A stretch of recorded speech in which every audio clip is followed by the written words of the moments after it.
bem-vindos ao Posto Emissor número 277. Esta semana recebemos um artista dos 7 instrumentos, nascido em Portimão em 99, cedo despertou para a música. Depois de estudar no conservatório, tentou a sua sorte em concursos de talentos. Em 2023 fez um brilharete no Festival da Canção e 2 anos mais tarde lançou o primeiro álbum. Agora chega o segundo, Vida de Cão. Edmundo Inácio, muito bem-vindo ao Posto Emissor. Olá. Muito obrigada por estares connosco hoje. Eu é que agradeço mesmo muito e a apresentação muito completa.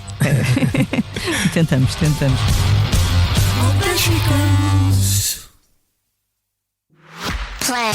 Os Play Prémios da Música Portuguesa estão de volta e já abriram as votações para a Vodafone Canção do Ano. Se alguma das 6 nomeadas ficou no teu ouvido, vota já na app My Vodafone ou nas redes sociais dos Play. Descobre os grandes vencedores no dia 23 de abril. Together We Can. Vodafone. Todos perdidos a tentar respirar. Eu fui arrancado das raízes lá da terra. Como é que te sentes hoje? Estou muito bem. Agora que o disco já saiu e o primeiro concerto também da apresentação já foi, estou muito feliz com o que está tudo a acontecer e passinho a passinho as coisas vão acontecendo e é o normal das coisas. Mas tem sido até um processo rápido, não é? Pelo menos entre o primeiro e o segundo álbum não passou muito tempo. Sim, se contabilizarmos a partir daí, sim. Se contabilizarmos desde o primeiro programa televisivo e do conservatório, desde 2009 que eu estou a melhorar as minhas ferramentas e a trabalhar neste sonho. Exato. Contou-me, falaste do concerto de apresentação na Casa Capitão, em Lisboa, contou-me um passarinho que as pessoas não cabiam quase na sala, não é? Transbordavam de entusiasmo. É verdade. E estava muito quente, a sala estava cheia, até tiveram que abrir as portas das traseiras para entrar ar e para as pessoas conseguirem estar um bocadinho mais à vontade, mas estava muito cheio e fiquei muito surpreendido, porque eu tenho sempre pessoas a cantar as minhas canções, mas este foi o concerto que as pessoas cantaram todas as canções. Eu estava arrepiado e obviamente estava muito emocionado com isto, e é um segundo disco que tem um mês. E o concerto foi feito praticamente um mês depois, nem chegou a um mês depois, e as pessoas já estavam a cantar as canções, o que para mim, que sou a compositor e letrista das minhas canções, ainda mais feliz fico.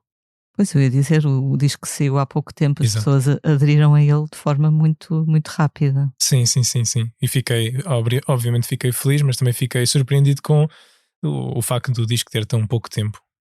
E consegues perceber quem são essas pessoas? Ou seja, são pessoas que te conheceram agora, que já te conheciam se calhar do The Voice? Eu acho que com este segundo disco estou a ganhar um novo público. Tenho um público que se manteve desde o The Voice, mas também ganhei agora muito público. Isso também se nota nos números especialmente do Spotify, de outras plataformas, que houve um crescimento, e sinto que agora estou à procura de um novo público também, e estou a conquistar um novo público, o que é normal, acho eu, depois de um The Voice e de um Festival da Canção, ir conquistando um novo público quando eu era e sou um artista ainda pequeno em desenvolvimento. Mas sentes que há pessoas que te acompanham desde o The Voice, por exemplo? Sim, sem dúvida. Mesmo nos concertos percebi isso. Houve pessoas que dizem que me acompanham desde do The Voice e dizem quais são as canções favoritas e depois o Festival da Canção.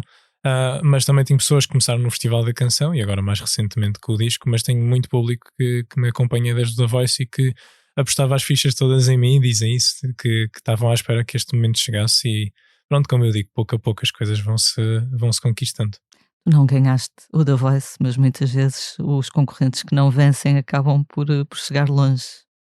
Sim, não sei se é uma norma ou não, mas no meu caso aconteceu. Também acho que não ter vencido o The Voice tirou-me uma pressão extra, que era ter que fazer um disco à pressa e fazer uma coisa porque tínhamos que lançar, e havia o contrato com a Universal obrigatório, e assim eu mais tarde assinei com a Universal não sendo obrigatório. Foi de uma forma mais natural, em que eu já estava com o primeiro disco feito, mais confiante daquilo que eu era capaz como compositor e letrista, porque como intérprete sempre foi o meu maior conforto. Eu sentia que estava confortável sendo intérprete, mas compositor e letrista foi com o primeiro disco que eu me fui desenvolvendo.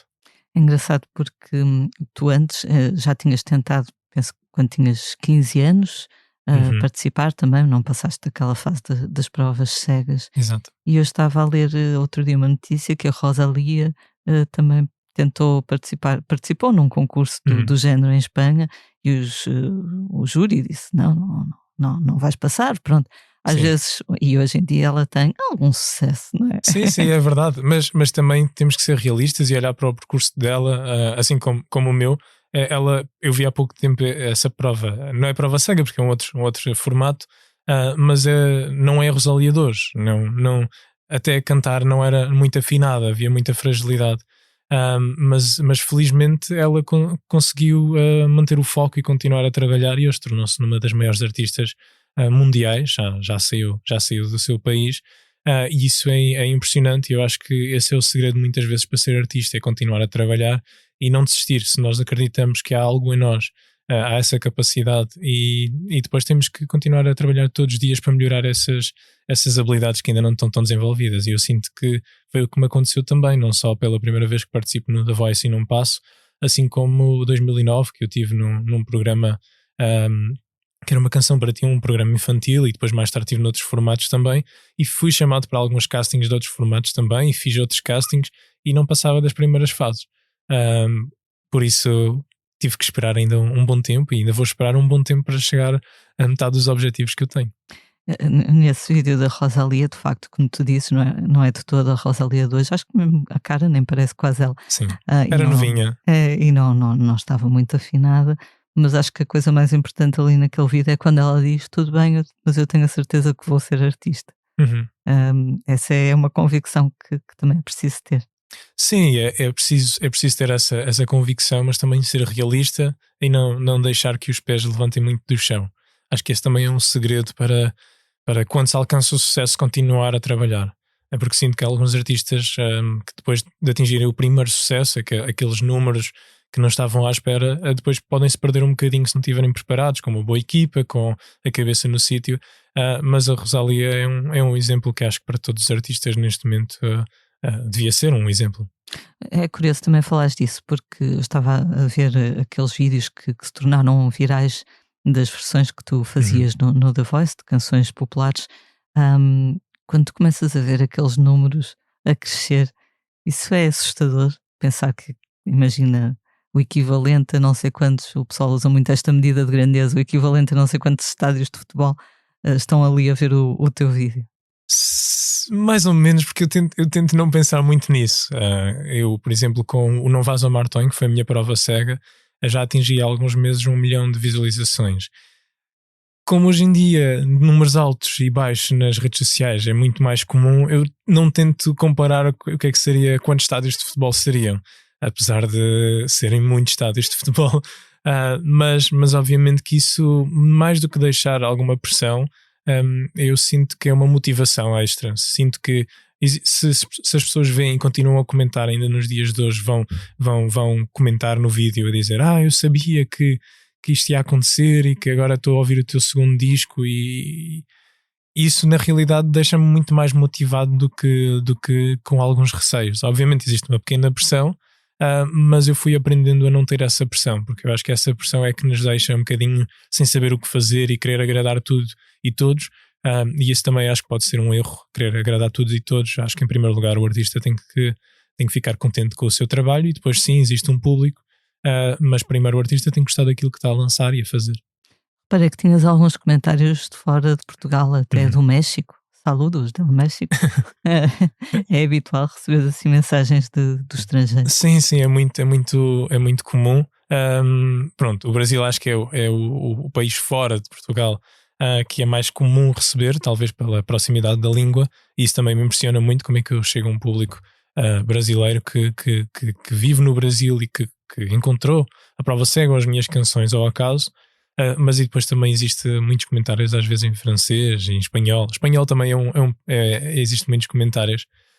Mas o do México eu por acaso perdi um bocadinho. Não tinha reparado, mas é comum isso também. Depois se espalha um bocadinho nos números das redes sociais e especialmente as plataformas digitais, que eu gosto de ir acompanhando para perceber onde é que anda o meu público. Claro. Eu li uma entrevista em que disseste que na segunda gala, creio eu, do The Voice, pintaste os olhos e depois pintaste as unhas, e que recebeste mensagens de jovens para quem isso era importante. O que é que eles te diziam? Sim, muitos jovens às vezes ainda não sabem muito bem como se exprimir e o que vestir e o que dizer e o que fazer. Eu acho que isso é normal. se queremos que a gente queira ou não pintar os olhos ou tenha brincos, acho que a parte da adolescência é muito difícil de tentar gerir. E essas mensagens de obrigado por eu ter uma referência musical e artística que se expressa desta forma, faz com que de alguma forma eu consiga falar melhor sobre isto com os meus familiares ou com os meus amigos, e vestir-me e agir da forma que eu quero, que eu sou. E isso para mim ficou muito gravado desde o The Voice, e por isso tudo aquilo que eu faço para além da música também é pensado. E obviamente que eu quero que estes jovens se sintam em casa quando ouvem a minha música, ou quando me veem ou quando me ouvem. E mesmo nas letras de algumas canções eu espelho isso. E a questão das roupas e da maquilhagem e de pintar as unhas ou de usar um brinco de mola, porque eu não tenho furos, acaba por ser quase um abraço a este público e dizer: está tudo bem por seres assim, por te sentires assim, por te quereres vestir e exprimir assim. Assim como eu, como artista, gosto-me de exprimir de várias formas. Até porque para ti a imagem não vem depois da música, não é? É tudo um bolo. Ali que disseste isso numa entrevista. Sim, tudo o que eu faço, a imagem, a música, os videoclipes, a forma como vou apresentar em público, nos espetáculos, isso tudo é pensado ao mesmo tempo que eu estou a fazer a música. Eu às vezes gostava muito de me desligar disso, mas acaba por ser impossível para mim, porque eu, talvez por ter sempre estado ligado às artes e estudar 1001 artes, acabo por não conseguir me desconectar de metade das coisas. Acaba por ser muito cansativo. Sinto que às vezes isso deixa-me no final de um álbum exausto, e preciso dali um tempo não ouvir música e não pensar artisticamente nestas coisas todas, mas ao mesmo tempo dá-me muito prazer, porque eu consigo contar tudo aquilo que eu quero dizer, mas na realidade tudo isto é pensado e é um objetivo. O tempo que estiveste em Londres a estudar várias artes, televisão, média digital, creio eu, Sim. Também contribuiu para teres essa visão mais ampla. Sim, não só estudar, mas viver noutro país também ajudou bastante. Eu fui estudar produção de mídia, para quem não sabe, eu fui pelo cinema. Existe uma grande parte dos módulos de cinema, mas depois também existe a televisão, a rádio e outras mídias, ainda antes dos TikToks e dos Instagrams começarem a ser uma grande ferramenta. Estava a começar a ser uma ferramenta para os artistas, mas não a grande ferramenta dos artistas. Nós tínhamos aulas sobre isso e como aproveitar um telemóvel para fazer coisas. E durante a pandemia, que foi na altura que eu estava a terminar o curso, nós ficamos fechados em casa e os professores acharam por bem encomendar umas pequenas lentes para meter nos telemóveis, e conseguimos fazer os filmes ou os nossos projetos em casa. E isso, parecendo que não, foi o início de tudo para mim. Antes de entrar na música, perceber que sim, com um telemóvel hoje já conseguimos fazer muita coisa. Mas o facto de eu ir viver para um outro país, conhecer pessoas novas, outras culturas. A minha turma tinha muitas culturas, não era? Havia muitos portugueses, mais do que aquilo que eu estava à espera, mas tinha muitos europeus, obviamente, mas também tinha muitos asiáticos, e isso fez com que eu fosse percebendo que tudo o que eu tinha vivido em Portimão, numa terra longe de uma capital, apesar de ser uma cidade, a minha mentalidade não estava ainda tão evoluída quanto o que eu senti quando saí de Inglaterra, e conhecer novas pessoas, ouvir novas músicas, ter saudades de casa também foi muito importante para me aproximar da música portuguesa. Tudo isso me formou, por isso eu acho que um artista e as pessoas vão se formando com aquilo que vão vivendo. Tu vivias nos arredores de Londres, partilhavas casa, como é que era? Não, eu não vivia, por acaso a minha universidade era em Coventry, ao pé de Birmingham. Cheguei a ir algumas vezes a Londres, mas admito que não adorei porque era muita confusão. Isso para mim fazia alguma confusão, que é um bocadinho redundante, mas gostei muito de lá viver, e das vezes que fui a Londres ia sempre a galerias e museus. Mesmo em Birmingham e Coventry era uma coisa que eu gostava de fazer, pequenos eventos de cinema. Eu tentei fazer o máximo que eu conseguia, sendo uma pessoa tímida e não sendo muito forte no inglês. Eu tentei sempre ao máximo aprender e ver coisas, e isso sinto que me formou muito, e vivia mesmo a 10 minutos da universidade em Coventry. Aqui há poucas semanas tivemos aqui no podcast a Midus, que era baixista e vocalista de uma banda dos anos 80, do boom do rock português, os Rock e Vários, e ela depois, a banda lançou 2 discos, e ela depois também foi para Londres, neste caso para Londres, onde construiu uma grande carreira como música de estúdio, até hoje. Ela já tem perto de 60 anos, creio eu, mas ela também, como tu, quando foi para lá mal falava inglês, E eu perguntei, não tiveste medo? E ela disse, eu nunca tive vergonha de não saber falar. Eu tive vergonha de falar no início. Até há um episódio muito engraçado que eu vou com o meu pai. O meu pai não fala inglês. E eu falava um pouco, porque eu tive que passar nos testes, então tive ali entre 4 a 6 meses a estudar inglês ao máximo com um amigo. E foi muito graças a esse amigo que eu aprendi inglês, depois passei nos testes. Mas quando eu chego à Inglaterra, eu vou a um restaurante de hambúrgueres, para não dizer aqui a marca, e mal eu chego, eu comecei a pedir o que pedia em Portugal. E não tinha nada daquilo, aquilo era tudo diferente. Até o próprio gelado, eu quando digo Oreo, em português para mim é Oreo, eu não sabia que era Oreo. Então, só para pedir um menu simples de uma coisa que eu pedia todos os dias foi muito complicado. Depois, quanto mais meu pai tentava participar, mais engraçado se tornava, e a pessoa que estava-nos a atender estava a olhar para nós, claramente a pensar, mas quem são estas pessoas e o que é que estão aqui a fazer se não sabem falar inglês? Mas no início foi muito assim, o primeiro ano e o segundo, eu sentia que muitas vezes falava e estava a usar palavras erradas e as pessoas ficavam, ok. Até uma vez uma professora minha, depois das primeiras férias, perguntou-me se eu tinha improve my English, e eu pensava que era improvisar. E então eu fiz toda uma conversa sobre, sim, eu ando a improvisar com pessoas e senti que quando me disseram que improve era melhorar e não improvisar, eu pensei assim, meu Deus, eu acabei de ter a conversa mais vergonhosa que tive com a minha professora. Mas tudo isso fez com que eu me fosse tornando mais forte, obviamente.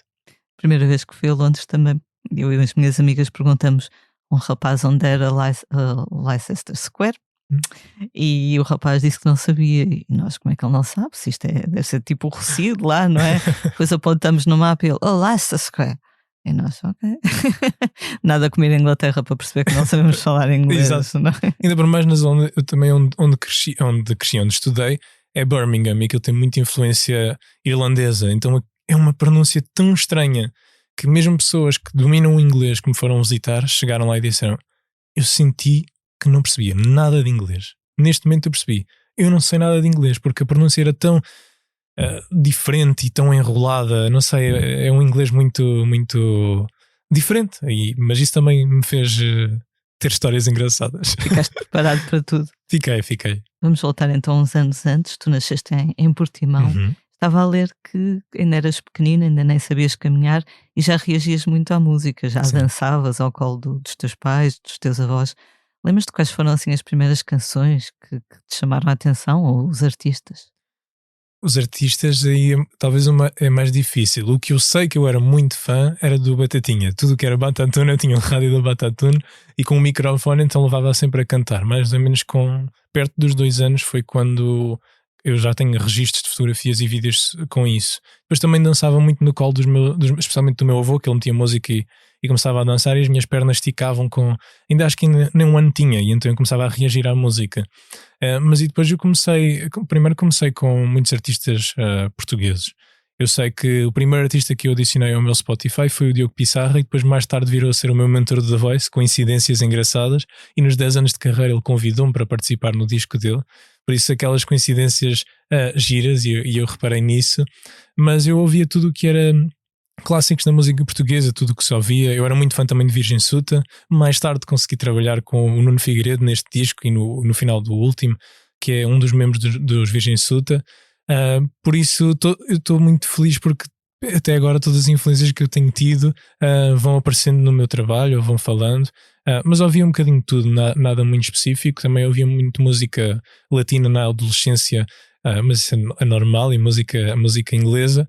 E depois, quando estive no Reino Unido, eu comecei a ouvir novamente música portuguesa, mas especialmente as coisas mais tradicionais e ligadas ao fado. E andaste no Conservatório de Portimão. Sim.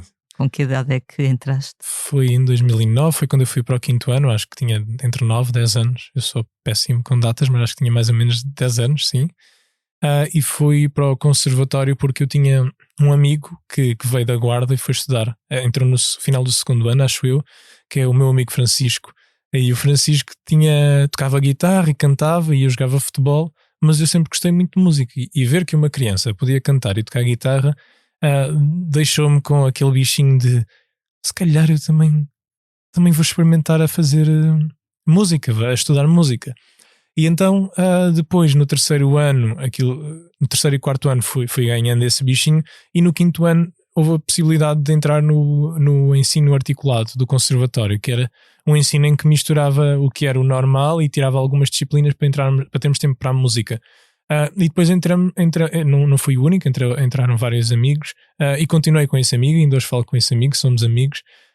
E foi muito por aí que depois também aquilo tinha 3 disciplinas, que era a formação musical, era aprender a ler e a escrever música, mas depois tinha o instrumento, no meu caso foi a guitarra dedilhada, a guitarra clássica, e depois também tive a formação musical, que eu escolhi a classe a formação musical não, a classe de conjunto, que era o coro.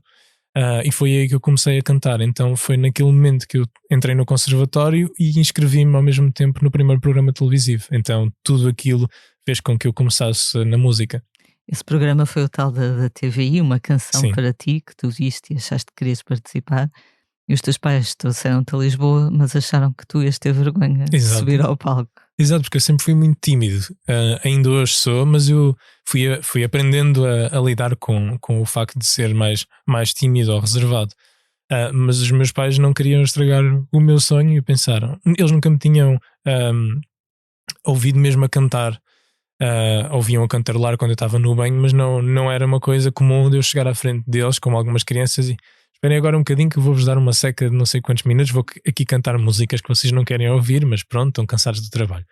Mas isso não aconteceu. Então eu disse, olha, quero participar neste programa televisivo. A minha mãe inscreveu, e depois, quando chegou o dia do casting, o meu pai veio até Lisboa comigo, acho que foi o meu pai que veio comigo, e ele pensou, eu vou, ele vai ter vergonha, não vai entrar, mas pelo menos ele não vai dizer, olha, estragaste-me um sonho. Na realidade é que eu entrei, fiz o casting e depois as coisas correram. Acho que não passei no primeiro, vi uma segunda vez, e depois entrei no programa televisivo e surpreendi a minha família, e depois fui-me surpreendendo também a mim. A mesma presença de palco no primeiro direto, os meus pés estavam colados ao chão, porque alguém disse, está aqui uma cruz no chão, e tu não podes sair daqui por causa das câmaras. E para uma criança, não podes sair. Então os pés ficaram, e eu só bandeava os ombros e a anca, e pronto, e depois fui percebendo que realmente posso mexer-me mais, mas pronto, televisão também há esse limite, mas foi muito giro, foi o início de tudo. Eu vi um vídeo, quando foste à TV, eles recuperaram esse arquivo, digamos, e tu cantavas uma música do Paulo de Carvalho, não era? Sim, a primeira vez foi o Zé Passarinho, da Aula dos Namorados, talvez a minha canção favorita na altura, e depois acho que foi a Nini dos 15 anos, do Paulo de Carvalho, e no último programa, no último episódio, foi do José Cid, no dia em que o Rei fez anos. Então comecei com música portuguesa, e era um programa muito giro por isso também, porque era música portuguesa. E então o Paulo de Carvalho também canto uma canção do Paulo de Carvalho nesse programa, e depois no The Voice, na final, tenho o privilégio de cantar com o Paulo de Carvalho um dueto. Por isso é o que eu digo, eu acho engraçado estas coincidências do facto de eu gostar de alguém ou cantar canções de alguém, e depois mais tarde acabo por me cruzar com estas pessoas. Ou coincidência, ou destino. Ou isso. Sei que os teus pais sempre te apoiaram muito. Eles também gostam de música, ou estão ligados à música de alguma maneira? Sim, os meus pais sempre me apoiaram, a mim e à minha irmã. A minha irmã também estudou música. Ela fez acordeão, ela era muito boa. Como instrumentista ela era muito melhor do que eu, mas e depois acabou por desistir. E a minha mãe estudou numa escola, numa loja de música que dava aulas, órgão, e o meu tio também teve acordeão, e o meu avô também aprendeu guitarra, mas nada profissional. Foi sempre uma coisa muito amadora, e o professor também depois tinha as suas limitações e chegou a dizer, olha, eu já não consigo ensinar mais. E então o meu pai não é muito bom em música, mas gosta muito de música. Ele gosta mais de letras do que de música. Talvez por isso é que eu também dou muita importância às letras. Mas ele gosta muito de teatro, e sempre foi muito expressivo e muito engraçado nas coisas dele. Talvez por ter um pai um bocadinho mais ligado ao teatro, nunca tendo feito teatro, e a minha mãe muito ligada à música e à expressão plástica, de alguma forma talvez isso me tenha influenciado de alguma forma. Mas não tenho ninguém na família ligado às artes de forma profissional. Eu sou o primeiro da minha família que se profissionalizou nesta área. Eles não tiveram medo quando perceberam que era mesmo por aí que tu ias seguir? No início tiveram alguns receios, obviamente. Os meus pais sempre me apoiaram em tudo, mas não sabiam que as artes dava para para ganhar dinheiro. Até quando eu fui estudar para o secundário disse que queria ir para artes visuais. Os meus pais tiveram medo porque, especialmente a minha mãe, porque para ela artes visuais era escultura, ou pintura ou desenho, e ela olhava para o que havia em Portugal e pensava, isto vai ser muito difícil. Então eu sempre quis áreas que eram difíceis de arranjar trabalho, mas talvez por gostar muito disto foi sempre muito difícil optar por uma outra área. É que outra figura importante na tua vida é a tua avó paterna. Uhum. Como é que ela se chama? Isaura. Isaura, Dona Isaura, que tem sempre uns comentários muito diretos, não é? Sim, que sim, diz sim. o que pensa sem pensar muito. Nós nisso somos parecidos, só que eu fui aprendendo a ter filtros. A minha avó já está numa idade que, se ela não gostar da minha t-shirt, ela diz, essa t-shirt? Mas isso é normal, acho que é muito normal. Mas, por exemplo, a canção Terra, que é o single talvez mais conhecido do meu novo disco, foi muito inspirado por esta relação da minha avó, o facto dela tentar sempre parecer muito dura e fria, mas e depois cada vez que eu me vou embora, ela agarra-me nas mãos e fica muito emocionada, mas a segurar, eu sinto que o choro está preso e ela não se quer desmanchar, aí começa-me a agarrar nas mãos e dá aquelas festinhas que eu só de pensar consigo imaginar. Foi o mais importante para eu me emocionar e chegar a casa e pensar, ok, eu vou escrever sobre esta sensação de ir embora e estar sempre em viagem fora, e um dia posso vir ao Algarve e os meus avós já partiram, porque com estas idades acontece de um dia para o outro. Então isto deixou-me muito emocionado a pensar, por um lado eu estou à procura daquilo que eu quero ser, por outro lado eu estou dividido por aquilo que eu sou, e por aquilo que eu fui até agora. Então acabei por me inspirar nessa canção, e depois todo o disco é um bocadinho do que eu sou e do que eu quero ser. Então existe sempre esta divisão porque é a minha realidade. Mas tu ainda passas bastante tempo no Algarve. Sim, quando passo assim 1 ou 2 semanas e depois venho e estou 3 ou 4 semanas por cá, mas depende das fases. Se estiver em estúdio, o Algarve é mais difícil de estar. Agora com os concertos também começa a ser mais difícil, mas ainda consigo ir visitar a família e descansar um bocadinho, que o silêncio do Algarve dá um descanso diferente aqui do barulho da capital. E a tua avó gosta da tua música? Tu mostraste-lhe essa canção, por exemplo? Sim. A minha avó gosta das minhas músicas, obviamente umas mais do que outras, mas eu consigo perceber quando ela está emocionada porque eu já a conheço. Quem não conhece parece que não está a gostar, mas há ali o olhar da minha avó e aquela firmeza de quem não se quer desmanchar. Já o meu avô, que tem o mesmo nome do que eu, é um bocadinho diferente, já se emociona mais, e o meu pai também também se chama Edmundo Inácio. Sério? O meu avô é Edmundo Inácio, eu sou Edmundo Inácio, o meu pai é Edmundo Inácio. Muito originais, já dá para perceber. Mas já somos diferentes, somos homens que choram. E a minha avó é um bocadinho mais firme e não se desmancha. Curioso. Quando estiveste em Inglaterra, fizeste um pequeno documentário sobre a vila da qual a tua avó era natural e que já não existe. Sim, existe uma outra forma. Aquilo era a Serra da Picota, uma parte em Monchique que tinha uma espécie de aldeiazinha. Tinha várias casas e as pessoas acho que foi por volta dos anos 80, com o facto de Portimão ter as fábricas do peixe e os trabalhos estarem todos a acontecer perto do litoral, as pessoas foram abandonando porque lá nem havia estradas alcatroadas, não havia luz na rua. Então aquilo era muito complicado, e as pessoas foram percebendo. A minha bisavó fazia a Monchique a Portimão a pé com um carrinho para vender queijos frescos, e acho que era requeijões, e então a minha bisavó acabou depois também por ir em direção a Portimão, e a minha avó também acabou por ir, e muitas pessoas. Então aquilo ficou meio que abandonado, e os meus avós só iam para ir regar as plantações e ir ver os animais, mas pouco a pouco as pessoas foram vendendo os terrenos, os filhos já não quiseram aquilo, os netos também não, e então neste momento só existem para lá 1 ou 2 ou 3 casas compradas por estrangeiros reformados que querem viver no meio da paz. Mas eu percebo porque é que as pessoas também foram embora. Por outro lado, muita gente hoje em dia está a sair das cidades para ir para sítios mais calmos.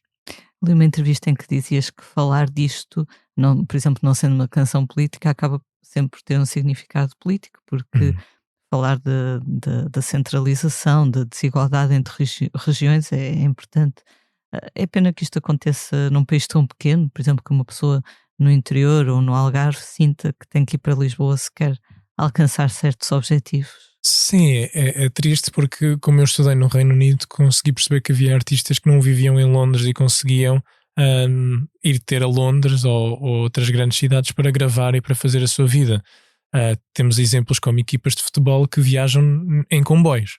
Os comboios têm condições para as equipas viajarem. Aqui em Portugal é muito complicado em termos de transportes públicos, não é pelo facto de termos boas ou más vias, é pelo facto dos transportes estarem um bocadinho atrás do seu tempo, e isso também complica bastante, tendo um país tão pequeno em que de Portimão ao Porto consegue-se fazer entre 5 a 6 horas.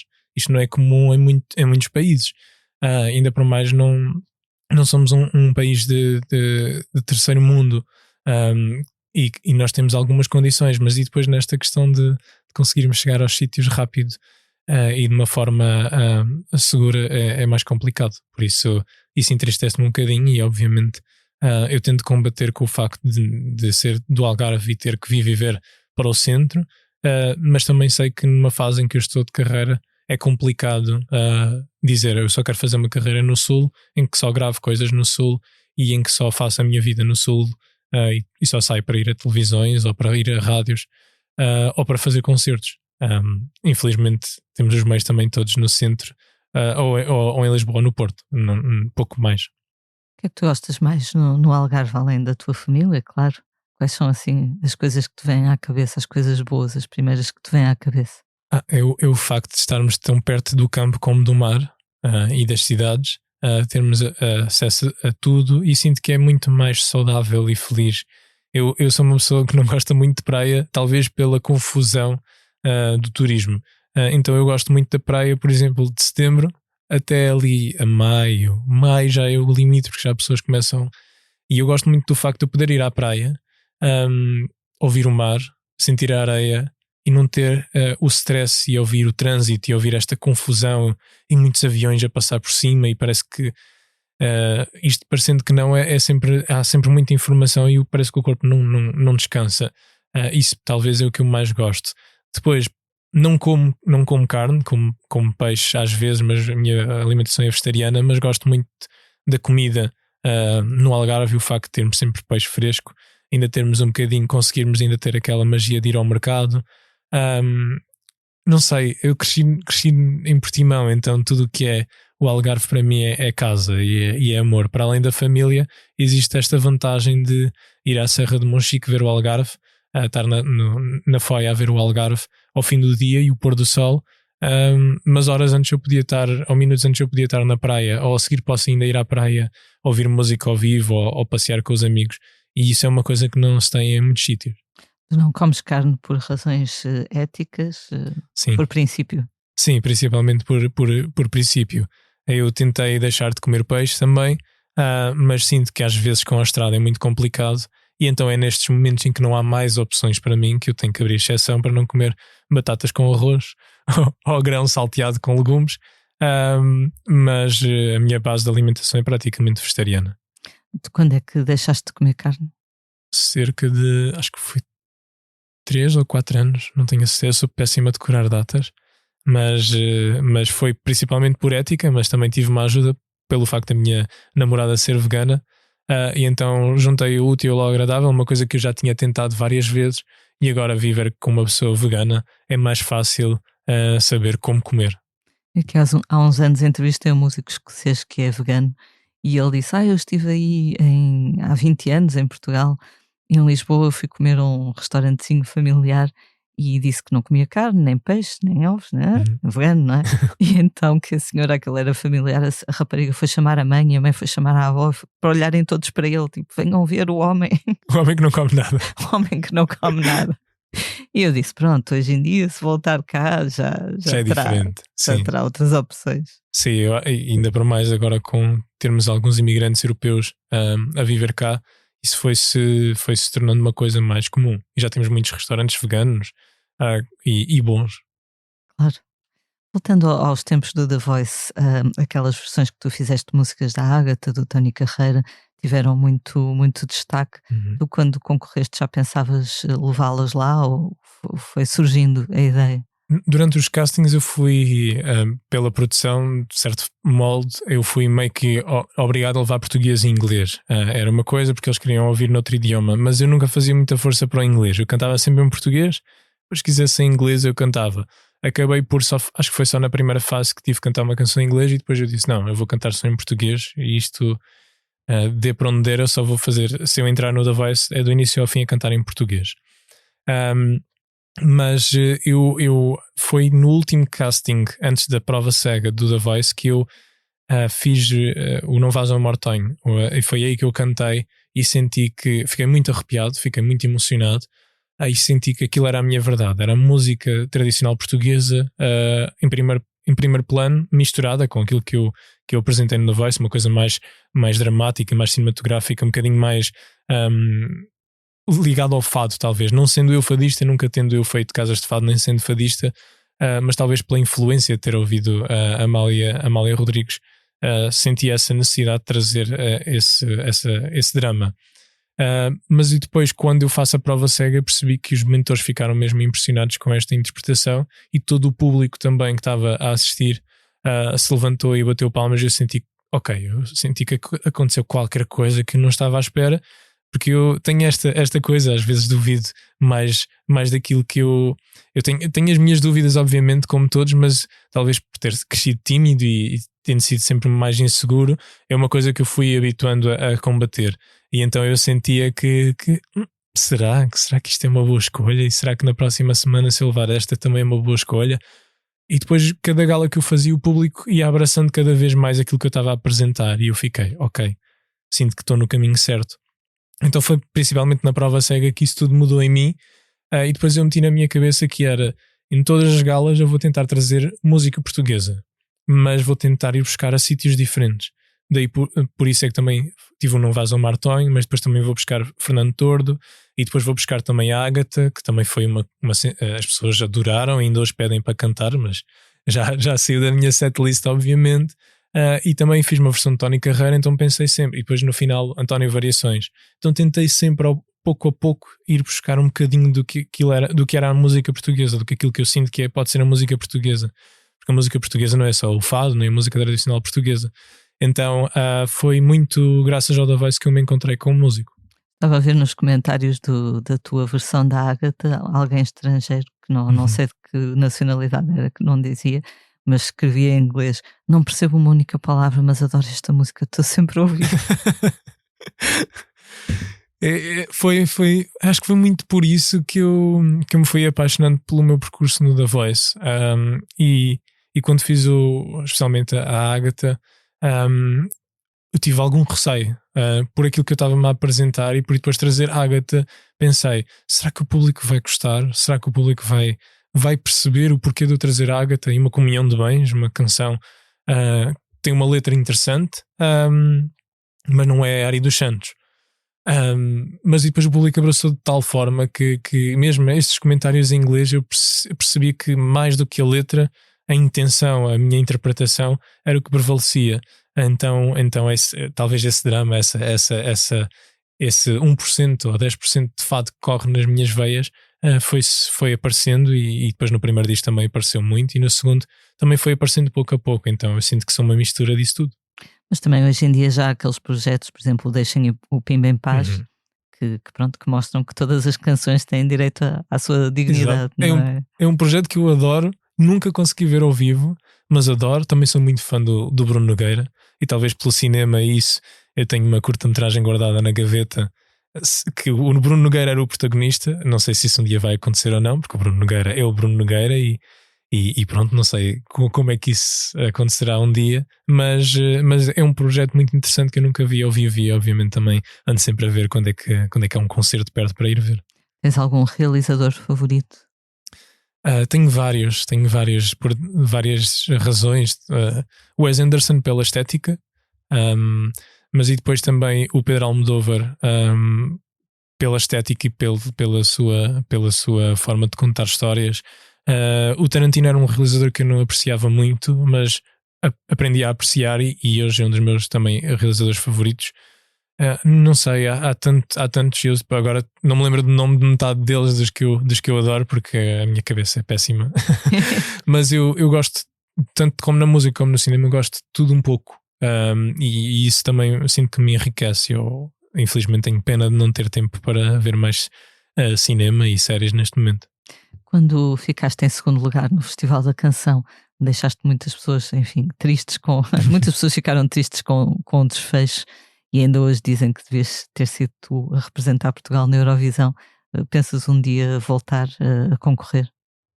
Não sei bem, porque já tive muita vontade de voltar. Já tive. Porque um segundo lugar e depois deixar aquele gostinho de e se fosse mais.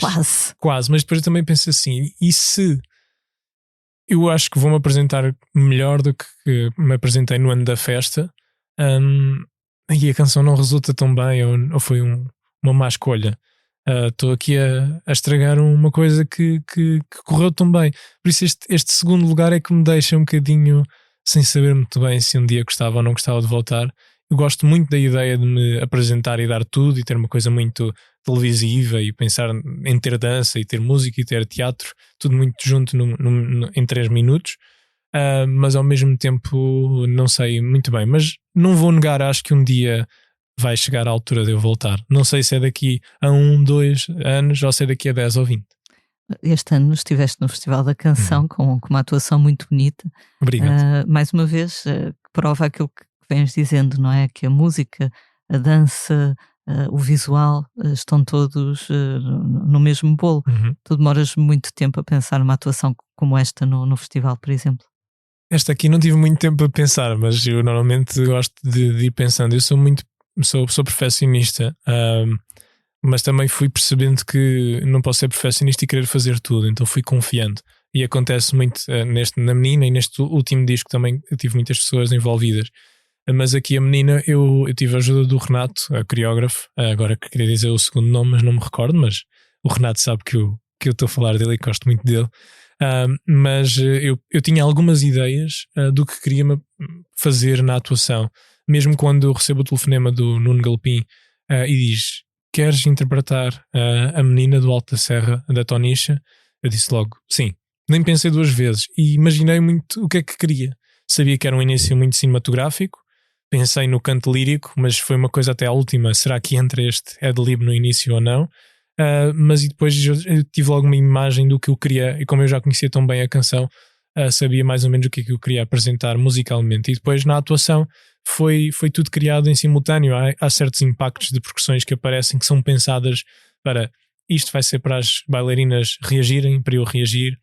E então estas notas eu fui dando ao Renato, e o Renato foi montando tudo com o que eu tinha apresentado, e depois obviamente ele traz mais informação e traz coisas novas que acabou por se tornar uma atuação muito bonita aí da homenagem à Tonicha, e não só à Tonicha, mas também às mulheres e à vida do campo. Então foi uma atuação muito, muito especial para mim, e acho que foi assim que eu percebi que eu finalmente consegui aprender a confiar nas pessoas e deixar que as pessoas apresentem aquilo que acham que também é melhor para mim, porque eu tenho uma ideia de mim, mas não tenho a visão de fora. Mesmo as roupas também foi uma coisa pensada. Eu queria uma coisa com os tons da Tonicha, com aquelas mangas como a Tonicha levou à Eurovisão, e depois o Tomás Sancho fez com que aquela ideia se tornasse real e se tornasse ainda mais bonita do que aquilo que eu tinha idealizado. O teu novo disco chama-se Vida de Cão. Estava a ler que parte um bocadinho daquela ideia de antigamente vida de cão era uma vida dura, hoje em dia, se o cão tiver sorte, pode ser uma vida bem confortável. Exato. Gostas muito de animais também, não é? Gosto muito de animais. O meu maior sonho em pequeno, cada vez que eu ia para a pré-primária ou creche, não tenho a certeza o que era, eu passava por um terreno em Portimão que hoje tornou-se uma espécie de um shopping, um retail park, que tinha lá uma quinta com animais, e eu dizia sempre, todos os dias de manhã, à minha mãe: eu um dia vou ter esta quinta vai ser minha, esta é a minha quinta.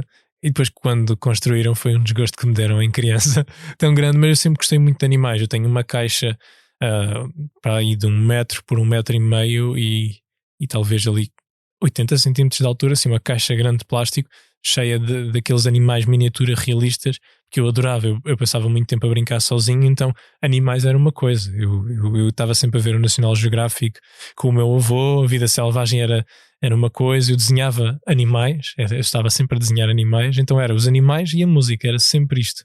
Sempre isto. Nunca passaste pela fase de querer ser veterinário? Passei, obviamente. Foi o meu primeiro. Eu em pequenino dizia: quero ser veterinário, quero ter uma quinta e quero ser veterinário. E depois a quinta foi se tornando num santuário animal, porque como eu não como carne, eu nunca. O engraçado é que eu nunca idealizei ter uma quinta para consumir os animais. Eu quero ter uma quinta porque adoro animais e quero isto cheio de animais e cuidar dos animais. E então, pronto, é aquelas coincidências de destino que quiserem chamar de. Sempre imaginei muito ter cães e ter animais e cabrinhas e ovelhas e galinhas, mas nunca pensei em consumi-las. Por isso, este amor que eu tenho pelos animais acabou por pouco a pouco ir saindo ao de cima. E tens algum animal agora neste momento? Não, infelizmente o cão que eu tive de infância faleceu mais ou menos já há 2 anos, 1 ano e pouco. Não tinha, eu sou péssimo com data, já disse isto várias vezes. Mas era o Jerry, era um cãozinho muito pequenino, era um Yorkshire, mas era o contrário daquilo que as pessoas imaginam, um cão que faz barulho e que não suporta pessoas. Não, ele recebia toda a gente, ele não aprendeu a ladrar, era muito amoroso, então foi assim o meu terceiro irmão, eu e a minha irmã dizemos que era o nosso maninho. E fomos crescendo com ele e o meu sonho é um dia voltar a ter cães, mas neste momento é difícil, muito difícil. Neste disco tens canções com inspirações bastante concretas, por exemplo, Marcelina é sobre a mãe de um amigo teu que veio de Cabo Verde e que lutou para os filhos terem uma vida melhor que a dela. Sim. Por outro lado, o Relento é sobre os trabalhadores por turnos, neste caso que trabalham à noite, e especificas nos cantoneiros, nos trabalhadores da recolha de lixo. Sempre foste uma pessoa muito atenta à vida dos outros, dos que te rodeiam. Sim, eu acho que sempre fui muito atento, mas também uma coisa que eu fui percebendo e com conversas que os meus pais contam, histórias que a minha família conta, que eu sempre fui muito empático com quem estava à minha volta e com o mundo. E talvez por isso é que a minha música é muito é mais do que eu vejo e do que eu sinto sobre o mundo do que aquilo que eu sou. Eu raramente tenho uma canção sobre mim.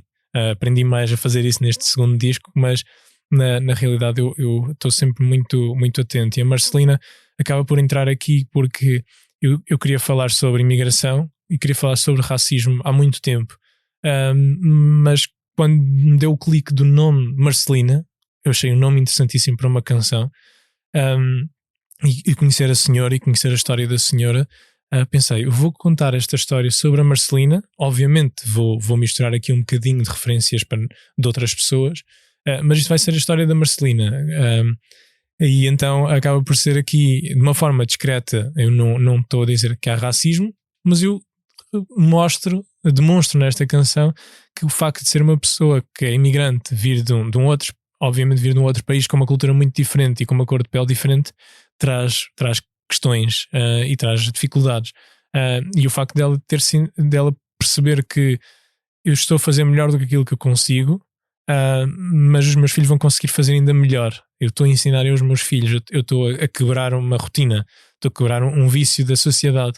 E eu acho isso muito interessante e por isso também nasce a Marcelina. E depois o Relento, também queríamos falar sobre trabalhadores noturnos e a coisa foi especificando. Eu e o Peculiar percebemos, ok, vamos falar sobre os cantoneiros, que ninguém faz canções sobre cantoneiros, pelo menos não tinha este conhecimento, nem o Peculiar tinha este conhecimento sobre canções. Então e depois nasce o Relento e há outras canções sobre outras pessoas. O Com Quem Será também fala sobre uma pessoa que nasceu no corpo errado e se identifica com um nome diferente daquilo que lhe deram. E esta canção foi feita e lançada em junho do ano passado, e há pouco tempo estamos aqui a ver questões a andar para trás sobre os direitos trans. Por isso eu sempre fui muito atento com o mundo e às vezes gostava de não prever tanto o que pode acontecer, mas tenho aquela sensação que se eu vou falar sobre isto é porque eu estou a sentir que isto está a andar para trás. Este assunto está na sociedade, estamos a dar passos atrás. E é um bocadinho isto que eu gosto de fazer. Às vezes basta sairmos do nosso país ou até da nossa cidade para percebermos o que é ser o outro. Por exemplo, eu lembro a primeira vez que fui a Nova Iorque falavam comigo em espanhol. Eu não pensava em mim como hispânica até aquele momento. Quando estiveste em Inglaterra sentiste isso, que não eras de lá, enfim. Sim, senti forasteiro, sempre. És um forasteiro. Senti sempre. tive fases muito melhores, mas tive vários momentos em que senti que ser português para os ingleses eu não era uma white person. Então para eles eu era latino ou era africano, para eles era completamente diferente, o que não faz muito sentido.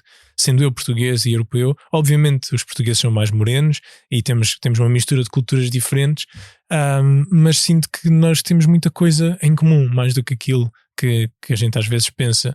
Mas senti obviamente, não tanto no dia a dia, mas cheguei a sentir às vezes com colegas ou na escola as diferenças entre compreender um inglês ou compreender um estrangeiro. Eu vou dar o benefício da dúvida ao inglês e não ao estrangeiro. E eu senti isso algumas vezes no curso. Obviamente um curso, como muita gente acaba por ter momentos às vezes de conflito no trabalho, nunca nada grave, mas diferenças de ideias, que depois o facto de ser português fazia com que eu não tivesse opinião. Até por não termos a mesma facilidade de expressão de uma pessoa nascida naquele país, não é? Sim, exatamente. E eu fui aprendendo isso. Se calhar antes eu não tinha tanto essa noção. E hoje vou percebendo o que é ser imigrante e entre ter dúvidas do nacional ou do imigrante, a gente vai. O normal é as pessoas dizerem: não. Quem é português é que tem razão. Não, as coisas não são assim. As coisas não são tão preto no branco como a gente pensa. E toda a gente há sempre 3 lados da história, e às vezes vejo histórias e notícias sobre imigrantes que têm estas dificuldades, às vezes jurídicas e tudo, e eu gosto de sempre deixar o benefício da dúvida em ambas as partes, não tirar partido de ninguém, porque é normal a gente tirar partido e cometer erros e estarmos do lado errado da história sem saber. Claro. Nos comentários também de um dos teus vídeos, agora não me recordo qual, alguém dizia de forma elogiosa que tu eras o António Variações 2. Como é que esse piropo te faz sentido? Eu fico feliz, obviamente, não é uma coisa. Eu não fico triste nem não gosto nada de ser comparado com outros artistas. Não, pelo menos eu estou a ser comparado com um artista que eu admiro, que eu acho que foi incrível. Ainda hoje vai-se descobrindo coisas dele e é incrível. Acho que era um artista muito à frente do seu tempo. As letras falam disso. Mesmo esta música que a Marisa Liz lançou há cerca de 2 ou 3 anos, que é a Guerra Nuclear, prova isso. Prova que era uma pessoa que estava muito atenta também ao mundo, e nesse sentido eu sempre me identifiquei com isso, e o facto das pessoas também acharem que eu sou parecido ou faço lembrar é um elogio, nada mais do que um elogio, e fico obviamente muito feliz porque sinto que o Variações foi uma pessoa que era um artista, acima de tudo ele era artista e era também empático com aquilo que se passava à sua volta. Ele contava histórias de coisas que iam acontecer e estão a acontecer hoje, e vestia-se e pensava em tudo. Tem videoclipes para a época, eram simples, para a época eram muito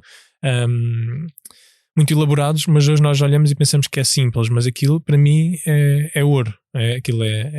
Aquilo era o início de tudo, era o início dos videoclipes, então notava-se que ele tinha uma visão diferente do mundo, a forma como se apresentava, a forma como comunicava.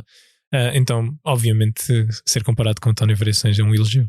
É que ele é um dos teus artistas, performers favoritos, juntamente com a Amália, o Ney Matogrosso, o Freddie Mercury. Sei que também gostavas muito de Diabo na Cruz, Stromae.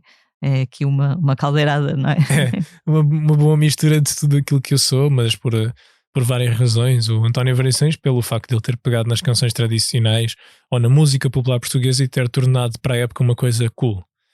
Não sei se foi bem cool na altura, se foi fixe, se foi uma coisa muito bem abraçada, mas sinto que hoje em dia está a ser muito mais abraçado, e olhamos para ele como ele foi um ícone do nosso país, como temos o Elton John ou o Ney Matogrosso noutros países. Nós olhamos para eles e pensamos ele foi o ícone um dos ícones do nosso país.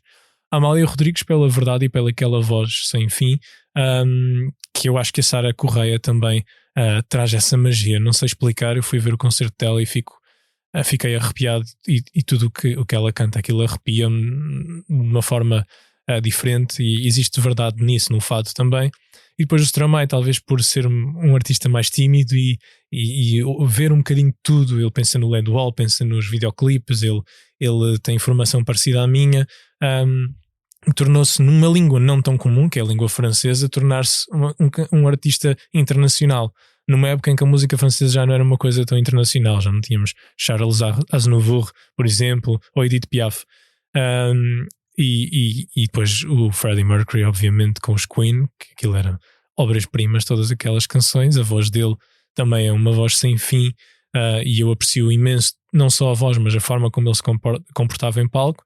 E depois tem o Elton John também, que é um artista e compositor incrível, os Beatles, todas estas inspirações que eu tenho, Diabo na Cruz, foram-me formando como artista, e eu acho que por isso é que eu sou um artista com muita coisa, e este segundo disco é uma mistura um bocadinho de tudo, que faz sentido, mas nota-se várias influências neste trabalho. Há pouco disseste uma coisa curiosa, quando estavas em Inglaterra, que te aproximaste da música tradicional portuguesa. Eu lembrei-me, esta semana na revista do Expresso, vamos ter uma entrevista com uma ceramista portuguesa que fez a sua vida no estrangeiro, trabalhou nos Estados Unidos, em França, e ela diz que só quando estava a viver em Chicago e lhe perguntaram: mas você, sendo de Portugal, nunca pensou em pintar murais de azulejo e não sei o quê? É que ela pensou, se calhar era uma boa ideia, e depois acabou por fazer isso. E ela diz que só com a distância é que começou a conseguir valorizar o património do seu país. Isso, às vezes há coisas que se vêem melhor à distância, não é? Sim, sem dúvida. Eu aprendi isso. Felizmente aprendi cedo até. Mas foi muito por isso que eu me agarrei à música portuguesa. Foi as saudades de casa, o ouvir Amália Rodrigues e chorar num quarto em Inglaterra, com neve lá fora, com muita chuva, olhando pela janela e pensar: isto não é o meu país. Eu vim estudar, mas se calhar eu não quero viver aqui. E isso fez com que eu começasse a ouvir música portuguesa, e aquilo dava-me um conforto diferente. Então eu acho que às vezes é aquela expressão, não é? Às vezes precisamos sair da ilha para ver a ilha. E foi isso que me aconteceu, e recomendo a toda a gente muitas vezes sair um bocadinho. Eu sei que é difícil, não é uma experiência fácil emigrar, mas ter uma experiência de vou tentar olhar para isto de uma outra forma, vou sair da minha vila ou da minha cidade para perceber que existem outras coisas. E eu acho isso importante também para o desenvolvimento humano. A ver que tocas muitos instrumentos, além de guitarra, teclados, baixo, cavaquinho, ukulele, percussão.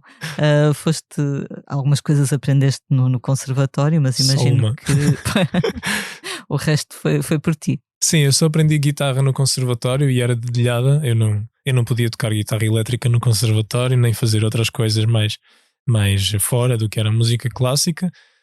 E eu podia sempre para tocar música italiana ou espanhola, mas uma coisa diferente, uma coisa mais dedilhada, em que fossem mesmo canções, Beatles, e depois não podia fazer os testes com isso, então o professor nunca insistia muito nisso. Mas essa foi a minha formação, e depois fui sentindo necessidade de aprender mais coisas. Então comecei a produzir muito novo, coisas muito más, obviamente, e compor também coisas muito más quando comecei, mas pouco a pouco fui desenvolvendo essas ferramentas antes de voltar à música. Foi um bocadinho pela necessidade. Comprei um baixo e depois eu queria aprender baixo, então começava a estudar todos os dias baixo, ficava com bolhas de sangue, porque o baixo tem cordas muito mais grossas e é um instrumento mais pesado. Então nos primeiros dias eu fiz bolhas de sangue, porque tal não era o foco de querer aprender uma coisa, que era demasiado, e fiquei com os dedos com bolhas de sangue. Mas e depois também o teclado, acho que foi, se não foi antes do baixo, foi depois, não tenho bem a certeza.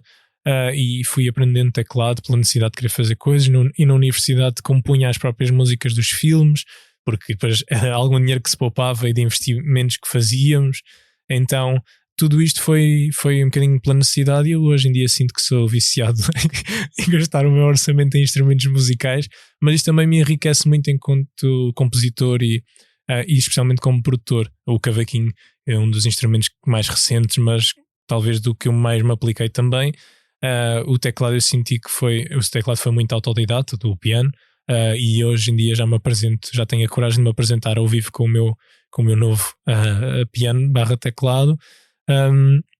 Mas tudo um pouco o ukulele foi porque a minha irmã comprou um ukulele e depois ela deixou de lado, andava ali, não sei se quer tocar ou não, e eu assim, não está aqui um instrumento? Espera aí, empresta-me lá. Emprestou-me e nunca mais o teve de volta. Já disse, quando quiseres levar, leva. Mas tenho vários. Tenho a guitarra portuguesa, mas esse eu faço algumas coisas, não posso dizer que sei tocar, porque é um instrumento muito difícil.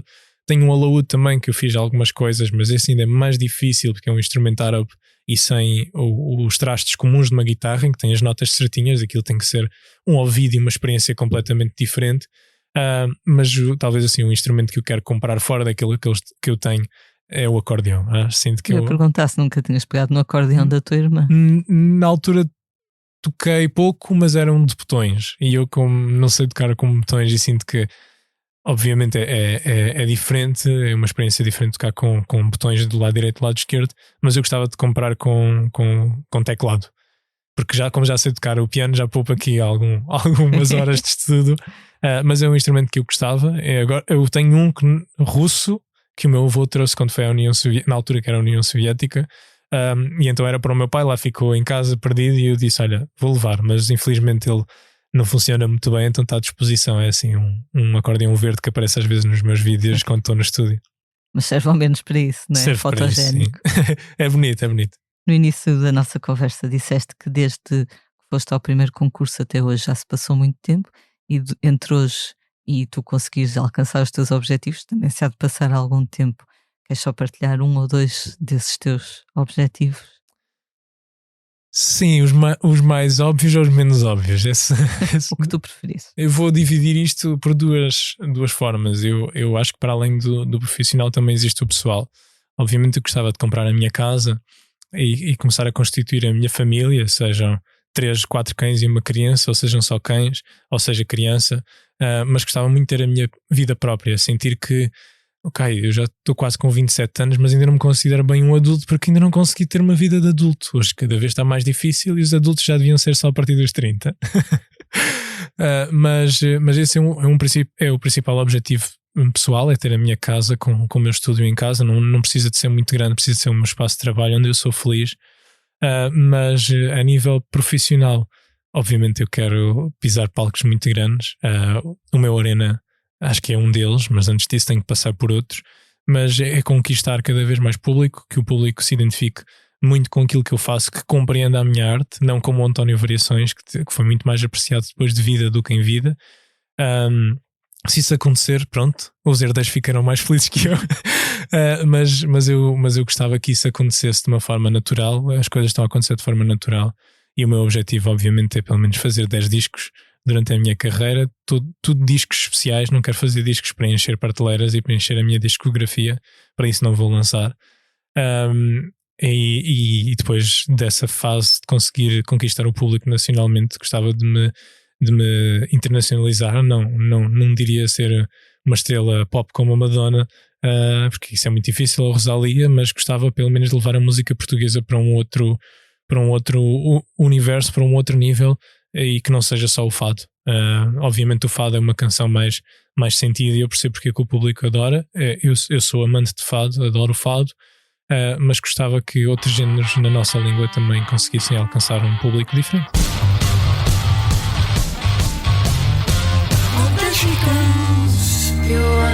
10 baldes ao mesmo tempo e tanto faz. Só mais um brinde para compor o cabaz. Mãos no ar, filmamos. Bem, vamos tudo agora para falar não do que andamos a guardar. fazer na Nem redação. momento, O nem meu colega depois. Paulo André Cecílio entrevistou o Carlão, um músico que as pessoas da minha idade começaram por conhecer como Pac-Man. Voz e cara de bandas como os da Weasel, os Dias de Raiva. Ele acaba de lançar um disco a nome próprio, chama-se Quinta Essência 75-25. Reúne 18 canções gravadas nos últimos anos e funciona um pouco como uma retrospectiva de carreira, sendo que ele nasceu em 75 e 25 foi o ano em que fez 50 anos. Nesta longa conversa que podem ler no nosso site, o Carlão fala sobre vários temas, incluindo a falta de atenção de que sofremos hoje em dia e que se verifica também nos concertos. Ele diz que há miúdos que não só vão aos concertos, já não é para ouvir só aquela música, mas é para ouvir só aqueles 20 segundos da música que conhecem do vídeo no TikTok.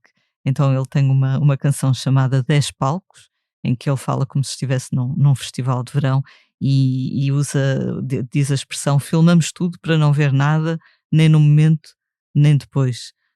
Sentes isto até como espectador?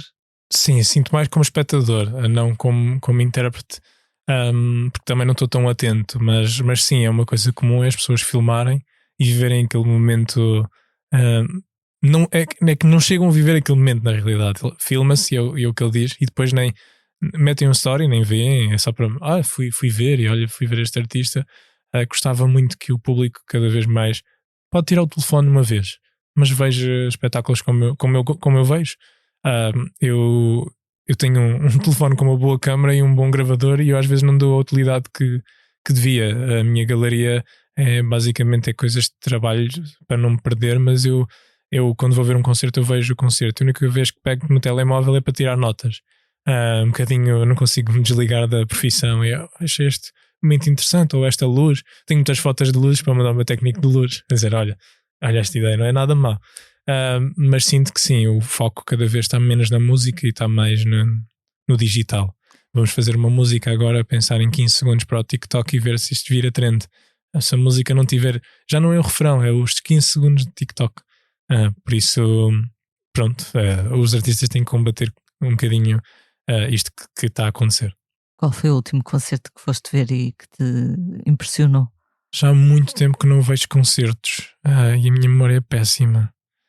Vou falar de concertos que me impressionei, não os que fui ver há pouco tempo, porque eu agora não me recordo qual foi o último, mas um que me impressionou muito por todo o espetáculo foi não este da Rosalía, mas o outro, o anterior, quando ela veio a Portugal, já foi há muito tempo. A da Madonna também, apesar de ser aqui um bocadinho dúbio e discutível, porque há músicos que gostam de ver bandas e há músicos que gostam de ver o espetáculo. Eu gosto de ver um bocadinho os dois e consigo separar aqui, mas gostei muito da forma como é pensado num concerto num todo, e aquilo tem uma equipa incrível e gigante. Mas depois também no mesmo sítio já há um tempo fui ver Bon Iver, que eu não conhecia. Fui ver porque quis ir ver e tinha quem quisesse ir ver comigo. E fiquei muito impressionado porque aquilo musicalmente era tudo muito... Eram músicos, era quase uma jam session. Obviamente aquilo estava treinado, mas ter 2 bateristas em cima do palco é uma coisa interessante, não é uma coisa comum. Então realmente eu não me lembro qual foi o último concerto que eu fui ver, mas se calhar é sinal que eu tenho que ir ver mais concertos. Sim, mas estes 3 já pintam assim um quadro.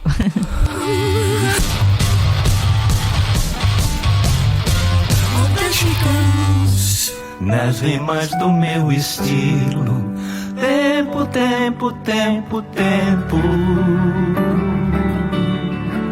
Vamos agora falar dos concertos dos próximos dias. Esta sexta os ingleses Modern Nature tocam no Moco, no Porto.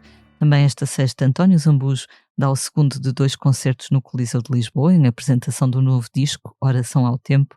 No domingo os norte-americanos Tortoise tocam no Teatro Circo de Braga, na segunda na Culturgest em Lisboa.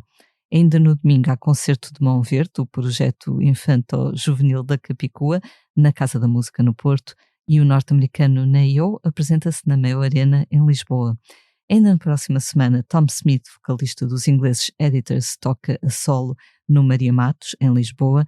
É na terça-feira. No mesmo dia, a Garota Não vai até ao Teatro Circo de Braga apresentar o espetáculo A Extraordinária Mulher Vulgar, estreado recentemente no CCB em Lisboa. Eu pude ver no CCB, é uma espécie de homenagem à mãe dela, que já faleceu, à mãe da Cátia, e também a todas as mães do mundo. Uhum. É um espetáculo altamente recomendável, acho que ias gostar porque tem teatro, tem dança, tem muita poesia, além de canções que ela escreveu de propósito para esta peça, chamemos-lhe assim. Também já está completamente esgotado em Braga. Esta ideia de homenagear pessoas que conhecemos e que são importantes para nós é-te querida. Sim, porque eu sinto que antes de ser artista sou pessoa e a minha pessoa é formada com aquilo que eu vou vivendo e com as pessoas que eu vou vivendo. Eu olho para aquilo que é bom nas pessoas e tento colocar na minha vida aquelas coisas boas, ou a empatia de alguém, ou olha-me este momento que eu não estava à espera que esta pessoa tivesse esta reação tão humana. E isso eu obviamente absorvo isto para aquilo que eu sou. Mesmo as negativas também olho e penso assim, não, isto eu não quero ser. Então todas as pessoas são importantes para o nosso desenvolvimento como pessoas e por isso é que eu também faço isto nas músicas. Tu tens várias datas agora marcadas. Esta sexta-feira tocas no Maus Hábitos, Exato. no Porto. No sábado no Texas Bar, em Leiria. No dia 25 de Abril estarás no Lustre, em Braga. E depois há várias outras datas. Tu escolheste estas salas também porque queres privilegiar um certo intimismo e uma interação com o público. Sim. Este espetáculo não é só um espetáculo de apresentação, é um espetáculo de proximidade com o público. O facto de eu ter tornado neste formato multi-instrumentista mais do que intérprete vocal, agora também toco mais coisas e os músicos são 2 multi-instrumentistas. O formato era que nós conseguíssemos também trazer o público para cima do palco e conseguir esta proximidade com o público, ouvir o público a cantar, a participar, a bater as palmas, a cantar ou a gritar em sítios específicos. Existe um momento que fizemos, que estava planeado obviamente em Lisboa, e que vamos levar isto para todos, e como está a correr tão bem vamos tentar até nos palcos grandes, que é durante um momento chamamos alguém ao palco com efeitos na voz, damos o colete refletor para participar no relento da canção que falamos há pouco sobre os cantoneiros. E foi um momento interessante porque eu só queria uma pessoa e subiram 3. E eu pensei, este microfone não se vai aguentar, os efeitos neste microfone não vão aguentar com 3 pessoas. E foi tão engraçado que aquilo, há muitos vídeos que eu partilhei tudo, e foi um momento bonito, e foi um momento de partilha e de festa, que acho que acaba por também ser importante que o público participe, e este formato também faz com que isto aconteça. E é uma forma de estar num sítio com o público que me quer realmente ver e ouvir as minhas músicas e que sabe as minhas canções. Aí depois ao ar livre apanhamos um pouco de todo o público, e aí é um outro desafio, que é conquistar um novo público.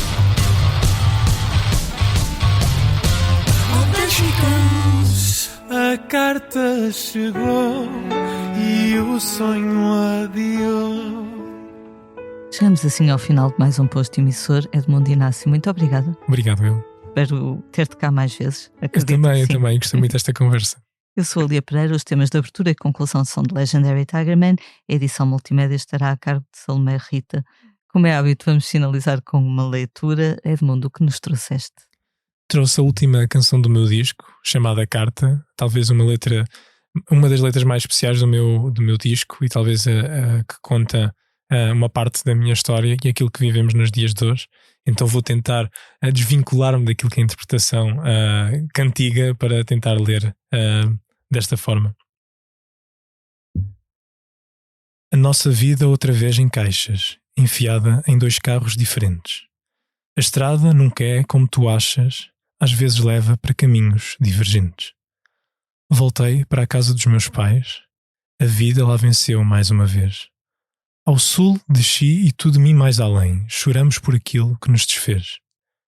A vida nem quis saber, nem pediu permissão. Subiu o preço da sorte, deixou-nos sem um tostão. A carta chegou, tirou-nos a esperança. Tu querias um cão e eu uma criança. Dei-te uma canção em vez de uma aliança. A carta chegou e o sonho adiou. Juntámos mais lembranças que dinheiro num velho e pequeno apartamento. A vida é difícil não sendo herdeiro.